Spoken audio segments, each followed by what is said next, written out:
Good morning to you all, kids. And this is the chapter 8 of your history book. We have dealt so many chapters. अभी तक हम लोगों ने बहुत सारे टॉपिक्स डिस्कस किए हैं.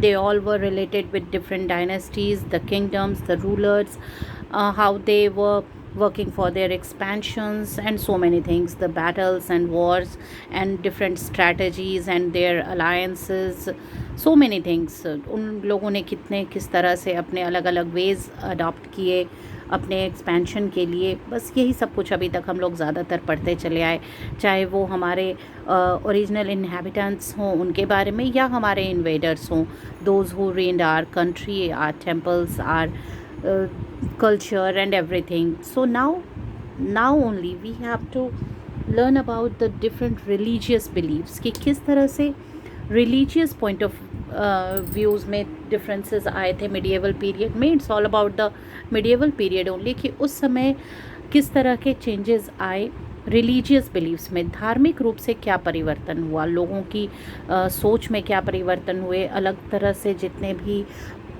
जो भी कुछ धारणाएं चली आ रही थी वैदिक समय से, उपनिषद थे, हमारे ग्रंथ हैं, हमारे जितने भी धार्मिक ग्रंथ हैं, रामायण हो, गीता हो, महाभारत हो, इन सभी का क्या प्रभाव पड़ा और किस तरह से और भी दूसरे धर्म जो थे उनका प्रभाव पड़ा और पूरे समाज पे उनका क्या असर हुआ. So we have to talk about different bhakti movements, are leaders and the emergence of different religious beliefs in different parts of the country in this chapter.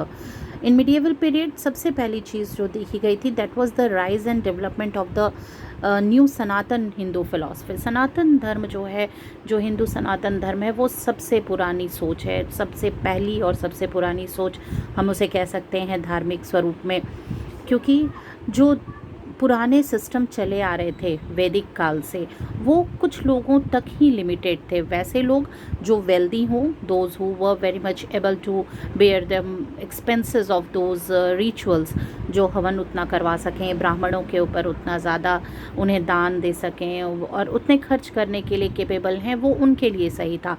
It was not at all popular among the citizens who were very common ones. तो उन चीज़ों से लोगों को छुटकारा चाहिए था और लोग ये नहीं चाहते थे कि जो वेद हैं, ग्रंथ हैं, वो केवल ब्राह्मणों तक ही सीमित रहें, क्योंकि वो सब कुछ संस्कृत में लिखा हुआ था. संस्कृत में जो थे वो पढ़ने के लायक केवल ब्राह्मण थे, वो ऐसा लैंग्वेज नहीं था जो कॉमन लोगों तक पहुंच सका था. सो बहुत तरह के चेंजेस आए और जो नए लोग आए इस समय में, उन्होंने धर्म को अपनी परिभाषा दी, अपने तरीके से समझाया, भगवान की भक्ति का अलग ही मार्ग बताया और जिसमें किसी भी तरह का कोई खर्च नहीं था. आपको बस भक्ति करनी है, भाव करना है, आपकी जो श्रद्धा है ईश्वर उसी से खुश है. ये इन्हीं चीज़ों पे पूरी तरह से टिका हुआ था उस वक्त का जो रिलीजियस बिलीफ था. So it all was about the belief, about your thoughts, about your system of living कि आप जो कर रहे हैं, your kindness, how polite you are and how much human being you are exactly, कि आप कितने सही तरीके से किसी के भी साथ पेश आ रहे हैं. सो इन चीज़ों को ध्यान रखते हुए, उस वक्त की धार्मिक भावनाओं का ख्याल रखते हुए और जो सीख दी गई वो बहुत ज़्यादा पॉपुलर होती चली गई. और सनातन धर्म में तो किसी भी तरह से किसी कट्टर शब्द का कोई प्रयोग कहीं भी नहीं है कि आप धार्मिक रूप से किसी भी तरह कट्टर हों किसी चीज़ के लिए. हमारे धर्म में एक पेड़ से पत्ते को भी तोड़ने के लिए किसी भी तरह की परमिशन नहीं है. We use to pray the trees and the leaves and the different plants also. हम उसे भी पूजते हैं, उसे भी हमने भगवान का दर्जा दे रखा है. तो किसी को भी हर्ट करने की जो भावना है वो कहीं भी सनातन धर्म में उसके लिए कोई भी स्थान नहीं है. And in during all these period only एक और जो बहुत ही मेजर डेवलपमेंट था, that was the rise of Sikhism. Sikhism की जो स्थापना थी वो उनके महान गुरुओं द्वारा की गई थी. It was all founded and propagated by the great gurus of Sikhs. बहुत हम गुरु नानक देव जी हों, गुरु अर्जन देव जी हों, गुरु गोविंद सिंह जी हों, इन लोगों ने इसे एक बहुत ही ऊंचे मुकाम तक पहुंचाया. And Sikhism was there for, and that was meant for each and every one. अगर कहें तो वो किसी एक धर्म से बंधा हुआ नहीं था, उसका एक ही लक्ष्य था, सबकी सेवा करना, सबकी रक्षा करना। और they were the warriors, okay, and they were the saviours, they were the saviours and the warriors, जो सबकी रक्षा करने के लिए, सबके लिए लड़ने के लिए तैयार हों। So these kind of things were the very much important ones in the medieval period, और इन्हीं का डेवलपमेंट उस समय हुआ। Another crucial development at that time was the Islamic mysticism. Islamic mysticism is about knowing the God, और बस केवल और केवल भक्ति की रूप में, कोई किसी भी तरह के रिचुअल्स की डिमांड ये नहीं करता। इसे एक तरह से सूफिज़म भी कह सकते हैं, जहाँ बस आप हैं और ऊपर वाला है, और बीच में कोई भी मीडियम नहीं है, किसी माध्यम की आपको ज़रूरत नहीं है। Not any one is there who is suppose to be the messenger of God, ठीक है। तो that is the Islamic mysticism, जो बहुत ही ज़्यादा ब्रॉड और खुले तौर पे सीधे और सीधे ईश्वर से कनेक्ट होने की बात करता है, कि आप उनकी भक्ति करें और वो आपके साथ है। ये जो कट्टर इस्लामीवाद है उससे बिल्कुल ही अलग तरह की सोच थी, okay. It was very broad and very much different from the typical Islamic thoughts, okay, and Christianity was also flourished in India during that time. So अगर हम कहें तो medieval period में, इस वक्त जिस समय हम 1800 to 1800 सेंचुरी की बात कर रहे हैं, उस वक्त सनातन धर्म की भी स्थापना हुई, उसका प्रचार प्रसार होता चला गया, इस्लामिक मिस्टिसिज्म, सूफिज़म को बढ़ावा मिला, Sikhism was founded, and then the Christianity also. So जो ये हिंदू मुस्लिम सिख ईसाई वाली बात है, इसका जो शुरुआत है, इसकी शुरुआत हम अगर देखें तो इसी 800 to 1800 सेंचुरी के अंदर हुआ था, okay. So now we will have to talk about different bhakti movements. Bhakti movements were started and in the South India only. पहले इसकी शुरुआत साउथ इंडिया में हुई थी, और बाद में फिर ये धीरे धीरे नॉर्थ इंडिया में भी बढ़ता चला गया। भक्ति का मतलब होता है बस आपकी भावना, आपकी जो भी भावना, आपकी श्रद्धा है भगवान के प्रति, your love and your devotion for God. आप कितने समर्पित हैं अपने देव के लिए, अपने आराध्य के लिए, आप जिनकी पूजा करते हैं, जिन्हें मानते हैं, आप कितने ज़्यादा समर्पित हैं, आपकी भावनाएं कितनी समर्पित हैं उनके लिए। तो ये जो अर्ली मिडिएवल पीरियड था, that saw the rise and spread of this bhakti movement that put stress on totally the devotion towards the God, towards the one whom you are just praising and praying, और जिससे आप हर दिन प्रार्थना कर रहे हैं, जिसकी आप हर दिन पूजा कर रहे हैं, ओके।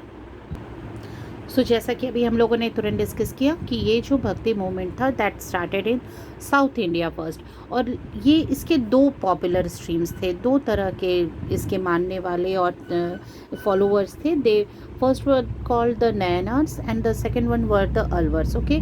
जो सेक्शन और the society that emphasis on the simple means, ये जो भक्ति मूवमेंट था वो बहुत ही साधारण मीन्स के बारे में बात करता था। कोई इसमें बहुत खर्चीला किसी भी तरह का कोई रिचुअल्स नहीं था, कोई लंबे पूजा पाठ की ज़रूरत नहीं थी, न ही किसी माध्यम की ज़रूरत थी, जो सबसे बड़ी बात है। बस आपकी भक्ति है और आपके देवता हैं। That was the exactly basic thing of this movement. और दो स्ट्रीम में ये बटा हुआ था, Nayanars and the Alvars, okay.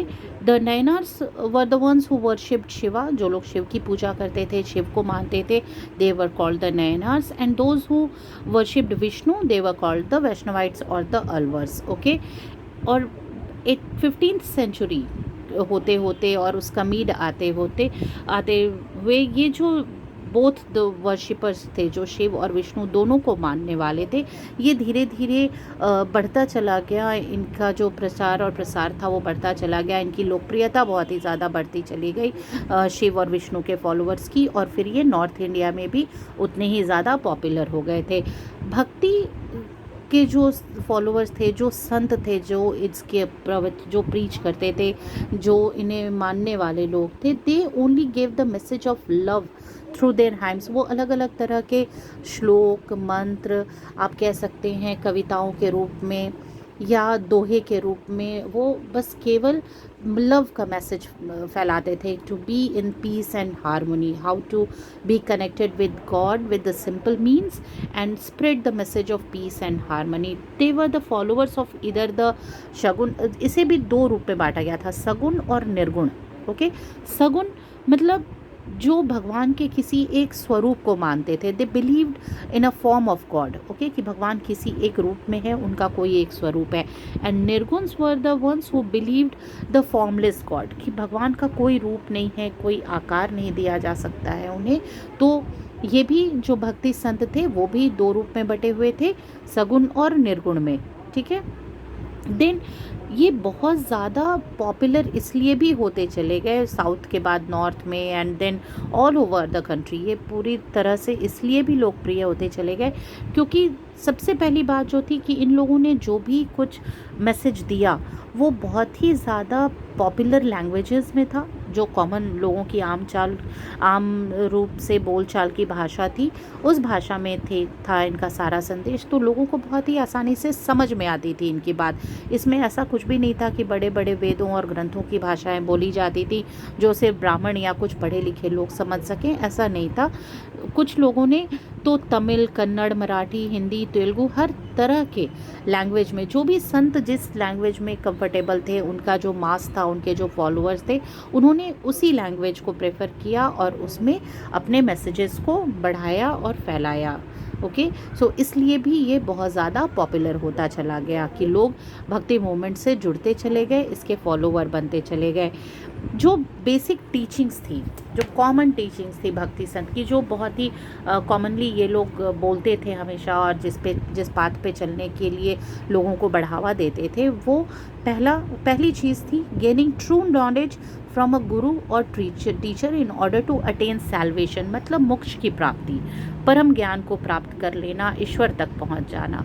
That was the salvation. और बिल्कुल सच को जानना कि आप क्या हैं, अपने आप को जानना, आत्मा को जानना, आत्म स्वरूप को जानना, कि ये जो ऊपर से आपका शरीर है, it's just a physical form, and that आत्मा जो आपके अंदर है वही सच है। तो इस तरह की चीज़ों पे इन लोगों ने स्ट्रेस किया कि इसे जानना और एक गुरु के अंतर्गत इन चीज़ों को जानना, that is the complete salvation. अगर आपने इस ज्ञान को प्राप्त कर लिया तो आपने मोक्ष की प्राप्ति कर ली।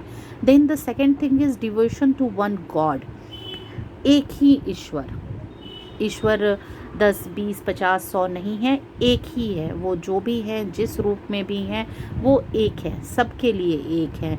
Then equality irrespective of caste, colour and creed, कि कोई भी किसी भी धर्म का हो, किसी भी रंग का हो, जाति का हो, किसी भी सेक्शन ऑफ सोसाइटी से बिलोंग करता हो, सभी बराबर है ऊपर वाले की नज़र में, सब बराबर हैं, सब उनकी संतान हैं।